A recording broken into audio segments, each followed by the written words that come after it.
저는 마포 의뢰 손혜원입니다. 오전에 그 삼성과 관련된 이번에 박근혜 최순실의 국정농단에 대한 이야기들을 했습니다. 조금 더 자세히 들어가려고 합니다.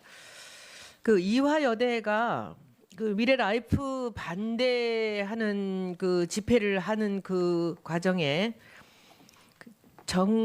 정유라와 최순실의 그 입학 부정을 알게 되었죠. 그때 그들이 어떤 표현을 했느냐 하면은 고구마 줄기를 캐다가 무령왕릉을 발견했다라는 이야기를 했습니다. 저는 이 미르재단과 K스포츠로 야기된 이 국정농단을 캐다가 우리가 무령왕릉을 발견했다고 생각합니다. 우리가 발견한 무령왕릉은 바로 삼성입니다. 이미 아침에도 말씀드렸지만 그 K 스포츠나 미르재단이 생기기 훨씬 전에 박근혜 대통령과 이재용 회장 삼성과의 기나긴 그 스토리가 시작이 됩니다.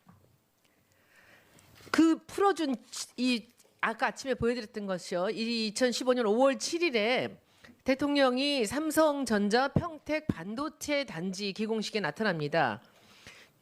규제 완화를 시켜줬고 지역 경제 활성화를 위해서 계획보다 1년을 앞당겨서 이 반도체 공장을 해주는데 인프라인 전력을 공급해주고 산업 용수를 공급하고 인허가 절차를 간소화하면서 적극적으로 지원을 한다라는 얘기를 합니다.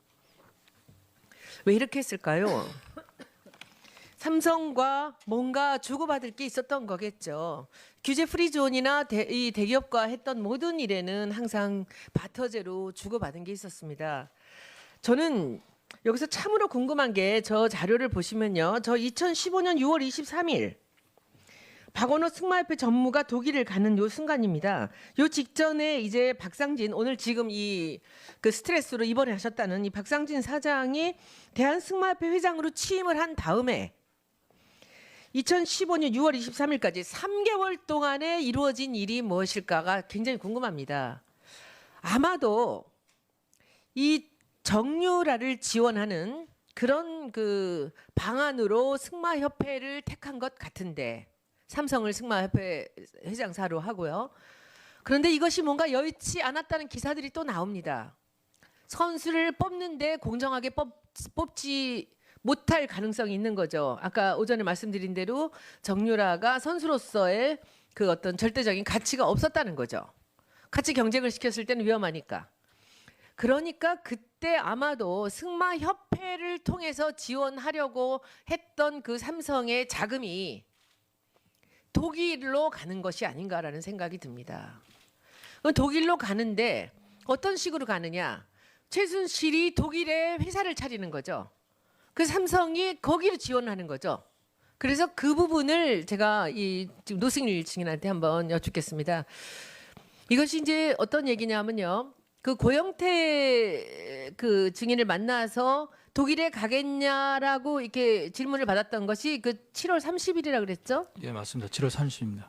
근데 7월 30일 날 해서 그래서 이 회사 다니던 데를 정리하고 8월 10일 날 가지 않습니까? 예, 8월 10일 날 출발. 근데 왜 그렇게 급하게 서둘렀을까요? 독일에 회사를 만들러 가셨죠? 갔을 때 간단하게 한번 얘기 좀 해주세요. 독일에 가서 뭘 했는지. 삼성이랑 계약을 해야 되는데 그 빨리 가서 회사를 설립해야 된다. 그 얘기를 했고 그래서 삼성이랑 예. 계약을 하기 위해서 독일에 회사를 만들어야 된다. 네, 맞습니다. 그래서 저는 정상적인 방법인 신규 법인을 만드는 걸로 얘기를 했고 근데 시간이 너무 없다. 그래서 이제 페이퍼 컴퍼니라는 제2의 안이 나옵니다. 그래서 저는 독일에 가서 첫 번째로 회사로 사용할 그 장소를 알아보고요. 그다음 두 번째로는 박승관 변호사라는 사람을 소개받았고 그거는 이제 최순실한테 보고를 했고 최순실이 이제 박승관 변호사를 이제 어떻게 이제 좀 알아봤나 봐요. 그리고 8월 14일 날 바로 입국을 한 다음에 독일에서 이제 박승관 변호사가 단독으로 이제 최순실하고 얘기를 하면서 설립이 됩니다. 그러니까 아까 말씀에도 얘기를 하셨지만 이 독일로 간 이유가 예. 이 국민들의 눈을 피하는 거죠. 예, 맞습니다. 그리고 삼성이 독일에 지원을 하는 것이 훨씬 쉬운 거죠. 예. 아까 박상진 사장님 지금 이 오늘 나오기로 했다가 안 나와서 병원으로 갔다는 그 증인이 바로 이 유럽 쪽 담당을 했던 사람입니다. 네. 이 사람을 불이 나게 삼성전자로 데려오고 그리고 이 사람한테 승마협회 회장을 시키고 그리고 이 사람을 보내서 독일에 회사를 차리는데 이제 도움을 주게 하는 거죠. 그래서 저는 제 생각에는 저 가운데 그 2015년 6월 달부터 시작해서 곧 7월 사이에 그때 바로 이 승마협회로 지원하려던 삼성의 자금이 최순실이나 정유라한테 직접 들어가지 않을 가능성이 있으니까 이때 마음을 바꿔서 독일로 간 게 아닌가라는 생각이 들거든요. 그래서 그때 독일에 회사를 만들러 가셨고요. 네네. 그렇죠? 이제 그랬던 거로 보이는데 여기서 이제 정말 재미있는 일이 또 벌어지는 것이 이 독일에 가서 뭐 이런저런 이제 코아 스포츠 회사의 전신인 독일 회사를 하나 샀다가 이름을 코아로 바꿨다가 다시 이제 박원호 전 전무나 이런 분들하고 문제가 생기니까 거기서 그것을 비덱 스포츠로 바꾸면서 100% 최순실이 주인인 그런 회사를 만들죠. 예, 그거는 이제 2015년 12월 이후에 일어난 그렇죠. 네네. 그때 이제 그렇게 만든 이유가 제 생각에는 그것이 바로 미르 재단과 K 스포츠가 만들어지는 이 전신이 아닌가라는 생각이 들어요. 처음에는 일단 삼성에서 돈을 받아서 그 독일의 회사를 만들고 정유라가 혼자만 지원을 받게 해놨는데 장기적으로 박근혜 대통령 임기 동안에 계속 재벌들한테 돈을 받아내려면 뭔가 재단이라는 것을 하나 만들어서 돈을 빼내가는 방법을 만들어야 되는 게 아닌가라는 생각이 지금 이제 우리가 7번의 청문회를 통해서 그게 큰 그림이 보여지는데 여기서 이제 문화 쪽을 하나 했고 스포츠 쪽을 하나 했다는 거죠. 그러니까 처음 시작이 그 정유라의 승마를 돕기 위해서 한 것 같은데 이제 시간이 다 돼가는데 그 뒤에 K 스포츠로 어떻게 들어갔는지 그 얘기를 한번 해주시죠. 독일에서 돌아오는 과정하고. 예, 저는 독일에서 이제 그 최순실 씨가 나가라 그래서 이제 좀 버티다가 이제 나왔고요. 급여 조건이 안 맞는다. 그러니까 독일은 노부장이 원했듯이 그 급여 조건을 채워주면 법인으로서 대표로서 그 세금을 많이 내야 된다. 그러니까 독일에서는 150만 원 받고 한국에서 200만 원 보내주겠다. 그러면은 독일에서는 이제 150만 원에 준하는 이제 소득세를 내면 되는 거고 법인도 그거에 맞는 세금을 내주면 되는 거고요. 그래서 이제 제가 이제 못 가겠다 이렇게 얘기하고 그 다음에 이제 그 여담입니다만은 안 나간다고 버티니까 이제 부식을 끊어요. 부식을 끊고 제가 또 안 나간다고 그 부식을 끊긴 상황에서도 꾸역꾸역 버티니까 통째로 이사를 가요. 제가 자고 있는데. 예.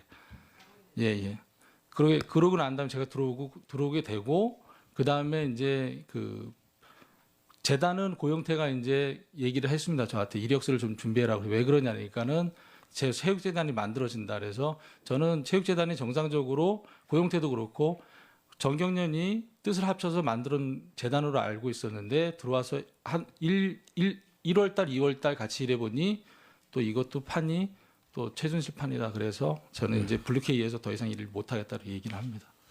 예, 손 의원님 수고했습니다. 다음은 최교일 의원님. 하는 것이 훨씬 쉬운 거죠. 예. 아까 박상진 사장님 지금 오늘 나오기로 했다가 안 나와서 병원으로 갔다는 그 증인이 바로 이 유럽 쪽 담당을 했던 사람입니다. 네. 이 사람을 불이 나게 삼성전자로 데려오고 그리고 이 사람한테 승마협회 회장을 시키고 그리고 이 사람을 보내서 독일에 회사를 차리는데 이제 도움을 주게 하는 거죠. 그래서 저는 제 생각에는 저 가운데 그 2015년 6월 달부터 시작해서 곧 7월 사이에 그때 바로 이 승마협회로 지원하려던 삼성의 자금이 최순실이나 정유라한테 직접 들어가지 않을 가능성이 있으니까 이때 마음을 바꿔서 독일로 간 게 아닌가라는 생각이 들거든요. 그래서 그때 독일에 회사를 만들러 가셨고요. 네네. 그렇죠? 이제 그랬던 거로 보이는데 여기서 이제 정말 재미있는 일이 또 벌어지는 것이 이 독일에 가서 뭐 이런저런 이제 코아 스포츠 회사의 전신인 독일 회사를 하나 샀다가 이름을 코아로 바꿨다가 다시 이제 박원호 전 전무나 이런 분들하고 문제가 생기니까 거기서 그것을 비덱 스포츠로 바꾸면서 100% 최순실이 주인인 그런 회사를 만들죠. 예, 그거는 이제 1월 30일 날 해서 그래서 이 회사 다니던 데를 정리하고 8월 10일 날 가지 않습니까? 예, 8월 10일 날 출발. 근데 왜 그렇게 급하게 서둘렀을까요? 독일에 회사를 만들러 가셨죠? 갔을 때 간단하게 한번 얘기 좀 해주세요. 독일에 가서 뭘 했는지. 삼성이랑 계약을 해야 되는데 빨리 가서 회사를 설립해야 된다. 그 얘기를 했고 그래서 삼성이랑 예. 계약을 하기 위해서 독일에 회사를 만들어야 된다. 네, 맞습니다. 그래서 저는 정상적인 방법인 신규 법인을 만드는 걸로 얘기를 했고 근데 시간이 너무 없다. 그래서 이제 페이퍼 컴퍼니라는 제2의 안이 나옵니다. 그래서 저는 독일에 가서 첫 번째로 회사로 사용할 그 장소를 알아보고요. 그다음 두 번째로는 박승관 변호사라는 사람을 소개받았고 그거는 이제 최순실한테 보고를 했고 최순실이 이제 박승관 변호사를 이제 어떻게 이제 좀 알아봤나 봐요. 그리고 8월 14일 날 바로 입국을 한 다음에 독일에서 이제 박승관 변호사가 단독으로 이제 최순실하고 얘기를 하면서 설립이 됩니다. 그러니까 아까 말씀에도 얘기를 하셨지만 이 독일로 간 이유가 예. 이 국민들의 눈을 피하는 거죠. 예, 맞습니다. 그리고 삼성이 독일에 지원하는 마포 의뢰 손해원입니다. 오전에 그 삼성과 관련된 이번에 박근혜 최순실의 국정농단에 대한 이야기들을 했습니다. 조금 더 자세히 들어가려고 합니다. 그 이화여대가 그 미래라이프 반대하는 그 집회를 하는 그 과정에 정유라와 최순실의 그 입학 부정을 알게 되었죠. 그때 그들이 어떤 표현을 했느냐 하면은 고구마 줄기를 캐다가 무령왕릉을 발견했다라는 이야기를 했습니다. 저는 이 미르재단과 K스포츠로 야기된 이 국정농단을 캐다가 우리가 무령왕릉을 발견했다고 생각합니다. 우리가 발견한 무령왕릉은 바로 삼성입니다. 이미 아침에도 말씀드렸지만 그 K 스포츠나 미르재단이 생기기 훨씬 전에 박근혜 대통령과 이재용 회장 삼성과의 기나긴 그 스토리가 시작이 됩니다. 그 풀어준 이 아까 아침에 보여드렸던 것이요. 이 2015년 5월 7일에 대통령이 삼성전자 평택 반도체 단지 기공식에 나타납니다. 규제 완화를 시켜줬고 지역 경제 활성화를 위해서 계획보다 1년을 앞당겨서 이 반도체 공장을 해주는데 인프라인 전력을 공급해주고 산업 용수를 공급하고 인허가 절차를 간소화하면서 적극적으로 지원을 한다라는 얘기를 합니다. 왜 이렇게 했을까요? 삼성과 뭔가 주고받을 게 있었던 거겠죠. 규제 프리존이나 이 대기업과 했던 모든 일에는 항상 바터제로 주고받은 게 있었습니다. 저는 여기서 참으로 궁금한 게 저 자료를 보시면요. 저 2015년 6월 23일 박원호 승마협회 전무가 독일을 가는 요 순간입니다. 요 직전에 이제 박상진 오늘 지금 이 그 스트레스로 입원하셨다는 이 박상진 사장이 대한승마협회 회장으로 취임을 한 다음에 2015년 6월 23일까지 3개월 동안에 이루어진 일이 무엇일까가 굉장히 궁금합니다. 아마도 이 정유라를 지원하는 그런 그 방안으로 승마협회를 택한 것 같은데 삼성을 승마협회 회장사로 하고요. 그런데 이것이 뭔가 여의치 않았다는 기사들이 또 나옵니다. 선수를 뽑는데 공정하게 뽑지 못할 가능성이 있는 거죠. 아까 오전에 말씀드린 대로 정유라가 선수로서의 그 어떤 절대적인 가치가 없었다는 거죠. 같이 경쟁을 시켰을 때는 위험하니까. 그러니까 그때 아마도 승마협회를 통해서 지원하려고 했던 그 삼성의 자금이 독일로 가는 것이 아닌가라는 생각이 듭니다. 독일로 가는데 어떤 식으로 가느냐? 최순실이 독일에 회사를 차리는 거죠. 그 삼성이 거기로 지원하는 거죠. 그래서 그 부분을 제가 이 지금 노승일 증인한테 한번 여쭙겠습니다. 이것이 이제 어떤 얘기냐면요. 그 고영태 그 증인을 만나서 독일에 가겠냐라고 이렇게 질문을 받았던 것이 그 7월 30일이라 그랬죠? 예, 맞습니다. 7월 30일입니다. 근데